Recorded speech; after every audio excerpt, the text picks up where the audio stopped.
তোমরা কম বেশি সবাই জানো 28শে শ্রাবণ সোমবার দিন গজ্ঞেশ্বর তলায় ধর্মরাজ ঠাকুরের পুজো হয়। আর এই পুজোটা একেবারে ঐতিহাসিক। বহু যুগ যুগ ধরে এই প্রথা অর্থাৎ এই ধর্মরাজ ঠাকুরের পুজো চলে আসছে। এই গলসির বিখ্যাত গাজন নামে পরিচিত। আর এই উপলক্ষে গলসি উচ্চ বিদ্যালয়ে একটা মেলা হয়। দীপকে দেখো ভিডিও বানাচ্ছি আইফোনে, দেখো দীপককে দেখো। মেলাতে যখন দীপক ভাইয়ের সাথে দেখা হয়ে গেছে তাহলে হালকা করে ভ্লগটা শুরু করি।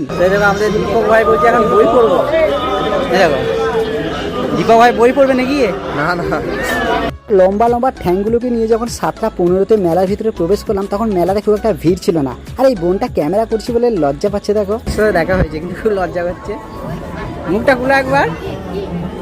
বোনটা আমার এত লজ্জা পাচ্ছিল, আমি ভাবছিলাম মেলা থেকে একটা ঘোমটা কিনে বোনটাকে পরিয়ে দিই। তবে এই বোনটা আমাকে এতটা পরিমাণ সম্মান করে না, কি বলবো। মেলাতে যখন এসেছি আর রাজেশ ভাইয়ের ফুচকা দেখেছি আর খাবো না সেটা তো হবে না। আর আমার বন্ধুর বউ আবার এখানে ছিল, ফুচকা নিয়েছিল, তো বলছে চলো আমার পাত থেকে একটা তুলে খেয়ে নাও। সত্যি কথা বলতে ফোকটিয়ে খাবার খেতে আমার দারুণ লাগে। আর ভিডিওটা কারা কারা গলসি দেখে দেখছো একবার হলেও আই লাভ ইউ গলসি নামে কমেন্ট করে দিও। টাটা।